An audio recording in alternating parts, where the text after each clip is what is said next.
Tell me one thing in your life that is great that came as a result of being comfortable. Most of us aren't defeated in one decisive battle. We are defeated one tiny, seemingly insignificant surrender at a time that chips away at who we should really be. It isn't that you wake up one day, decide, that's it, I'm going to be weak. No. It is a slow, incremental process. It chips away at our will. It chips away at our discipline. Move out of your comfort zone. It's the courage to move into your zone of discomfort where you feel awkward and clumsy and sometimes alone. The comfort zone is one of the greatest enemies of human potential and of your potential. The people that are really successful, they're not looking for comfort. They're looking for excitement. They're looking for potential. Give up this old idea, I just want to be comfortable. Quit lying to yourself. You know you seek more than comfort. So understand that when you're trying to avoid the pain, when you're trying to avoid the struggle, when you're trying to avoid the hard things in life, you are actively choosing to be average. Start putting some pressure on. Put some pressure on yourself.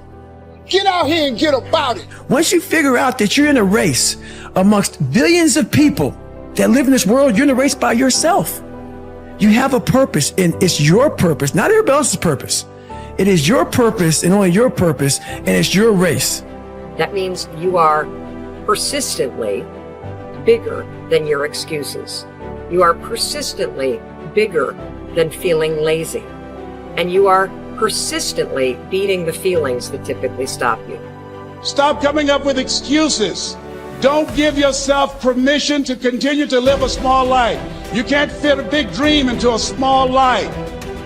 Give yourself permission to go for it, to test yourself, to challenge yourself, to live full.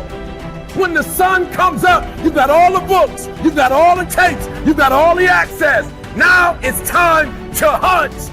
And what separates you from everybody else is that when it's time to hunt, you're ready to hunt. What I've come to appreciate when you're working on changing your life, changing some bad habit, getting out of addictive situations or relationships, or working to build a dream or making a difference in our society, it's hard.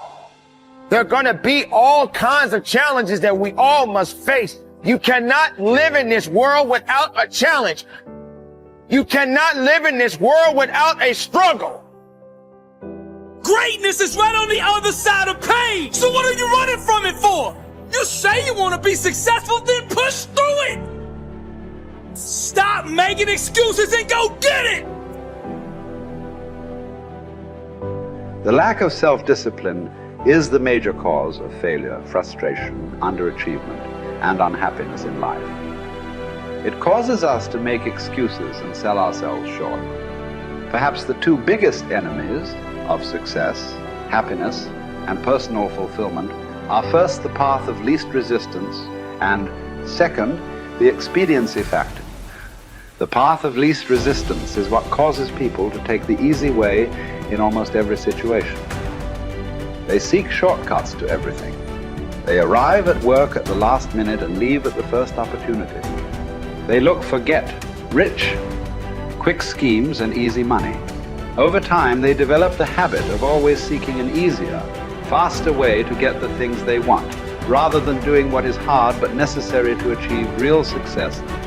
The expediency factor, which is an extension of the law of least resistance, is even worse when leading people to failure and underachievement. This principle says people invariably seek the fastest and easiest way to get the things they want, right now, with little or no concern for the long-term consequences of their behavior. In other words, most people do what is expedient, what is fun and easy, rather than what is necessary for success.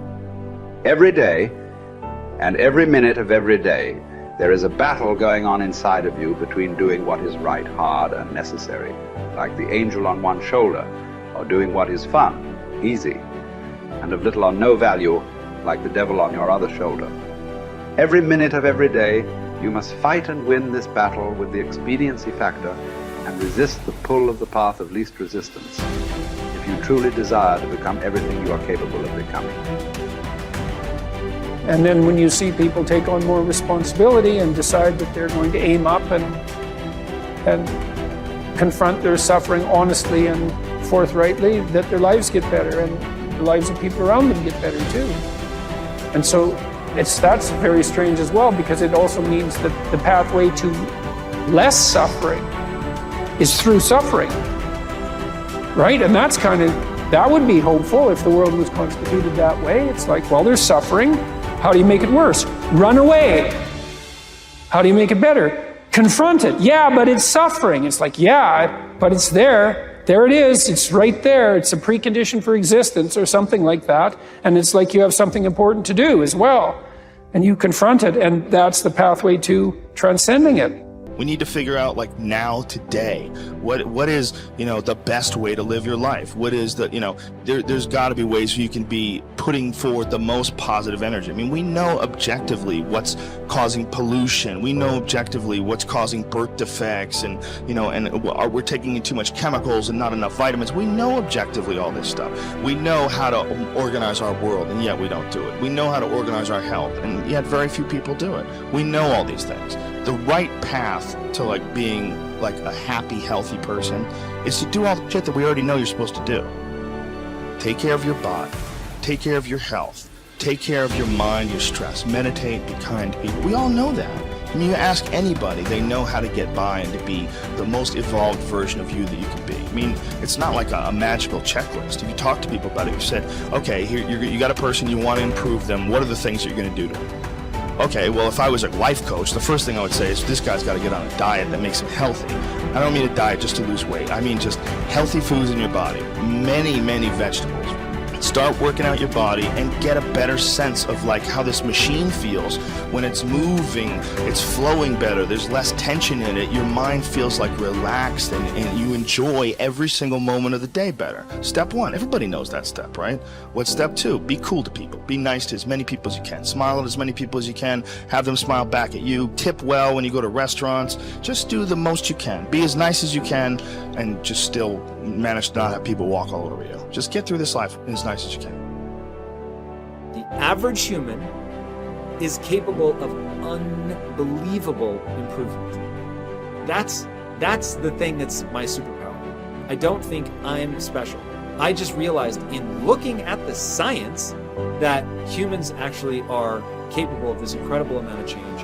It is the strategy that our species took to be able to pass knowledge on through culture rather than having to have everything be instincts. And in having that layer where we can drink in the culture and read books and learn from other people, and even now we're all learning from things that people thought thousands of years ago and wrote down. It's insane. It travels through to you, and all of that wisdom stored in culture, so that as your parents are teaching you things, they're actually encapsulating a ton of the wisdom that is endured, whether it's endured from religion or books or whatever. You're bathed in a culture that is giving you all of this incredible information. And so recognizing how powerful and potent that is incredibly meaningful. But you have to understand that you have to allow yourself to believe that you can learn from that culture in the same way that everybody else can. And that's what you're designed to do. Now, for me, that completely gave me the confidence, and I put confidence in air quotes because it's not like I believe something specific about myself. I just believed that the human animal is capable of this extraordinary change. And so now I just needed to point myself in that direction. Now, this is the key.